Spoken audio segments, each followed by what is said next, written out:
Hey guys, Buffing Game.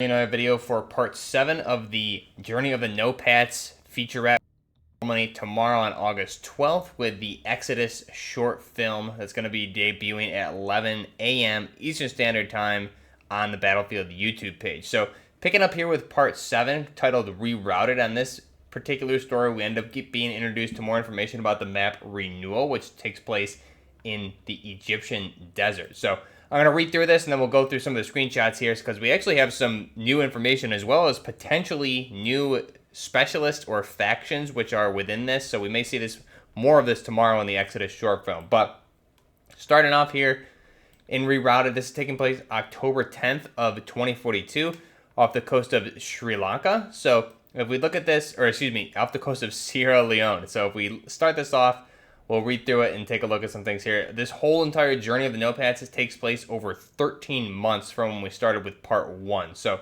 basically we had a full year's worth of information following Kayvan Bechir, the journalist. So picking up here, part 7, the MFS-04 Exodus is an Arleigh Burke-class destroyer under the command of former U.S. Marine. Yes, No-Pats are sailing warships now. It is a sign of things to come, and one more reason it's time for this adventure to come to an end. I'm in my barracks, picking up before we dock in Freetown Port.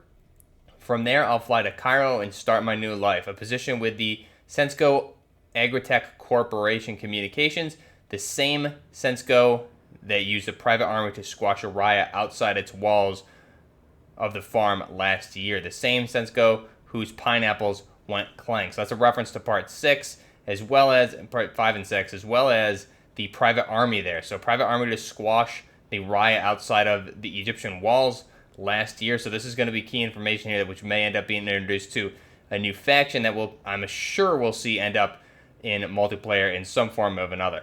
So I'm selling out, dear reader. 13 months of fearing for my life has shot my nerves. I wanted to understand the No-Pats, not die as one. If I don't get off this boat now, I fear I may not have a choice. Then we have a nice picture here, our first shot of concept art.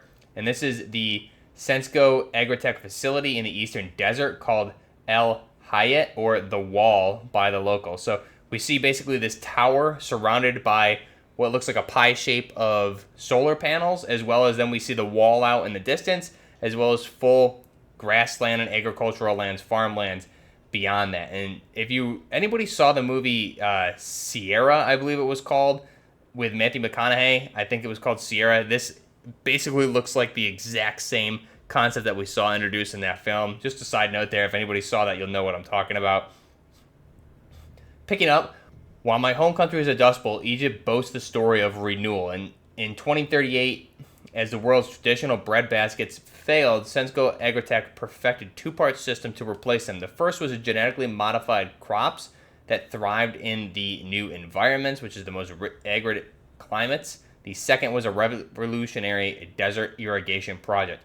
Why did Sensco choose Egypt for their farm of the future? A motivated workforce, says McKay. So McKay, obviously one of our specialists who spent time in the region. Egypt is one of the places where No-Pats can ditch the label of No-Pat and go legit as long as they're willing to work beyond the wall. So by going here to Egypt, you no longer have that label as a No-Pat. You'll be an actual citizen of Egypt and on the stipulation of working beyond the wall. So essentially, almost quote-unquote slave labor is kind of what they're alluded to here, at least in some form or another. They're getting paid, but you can see basically the advances that were made here were due to hard labor and the hard work that goes on here to make this system happen. So which is exactly why I'm here taking this job.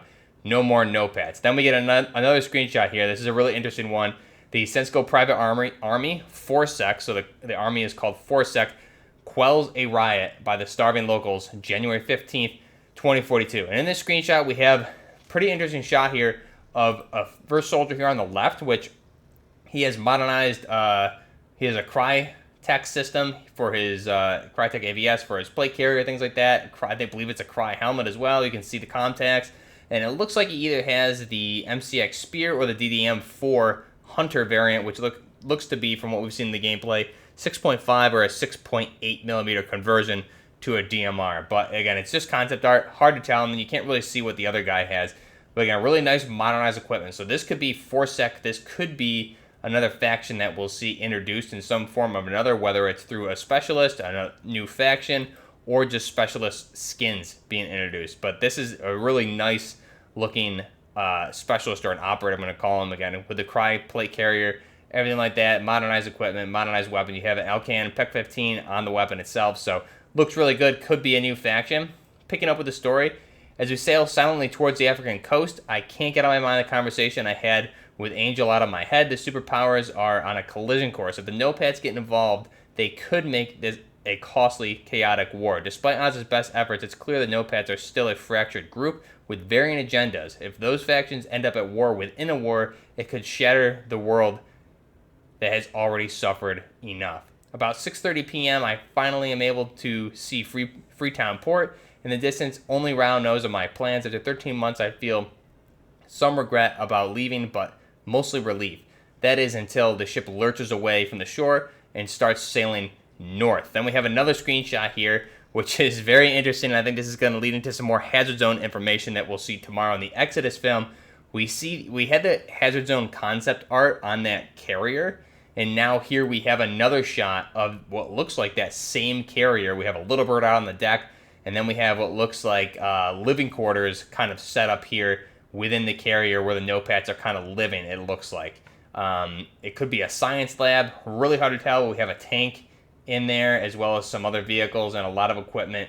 We see soldiers, different people with what looks like hazmat suits going on. So this looks like to be like maybe some sort of scientific area for the launch port. So this could have something to do, I'm assuming, with Hazard Zone, since the Hazard Zone concept art you'll see there is also basically taking place in the exact same ship, just minus all the science laboratory here. So definitely going to be getting more clues in the Hazard Zone tomorrow. So picking up with the end of the story, this can't be happening. I run to the bridge frantic, looking for answers. Sure enough, the old telegraph machine has sparked to life, encoding new instructions from Oz, making my choices for me. Moments later, the captain barges past me on his way to the bridge.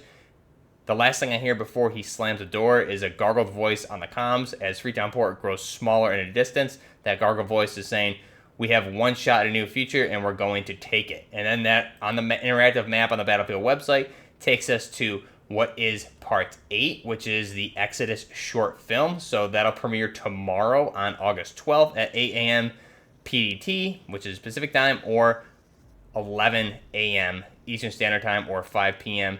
CEST time. So now Part 8 is taking place. There's a big X over the part of the map, which is London. So it looks like Part 8 is going to be taking place in London, or maybe en route to London. So it's a 9-minute short film debuting tomorrow. We'll have to see what's going on. But one thing I'm excited for is the Forsec faction for Sensco Agrotech's private military. I want to see what's going on with this. These PMCs, they look awesome, and this is the kind of gear I really, really want to see in the game for some of these specialists. So this would be really cool, whether they're a faction available, some sort of specialists, things like that. Specialist faction introduced of Forsec would be awesome. The map itself looks amazing.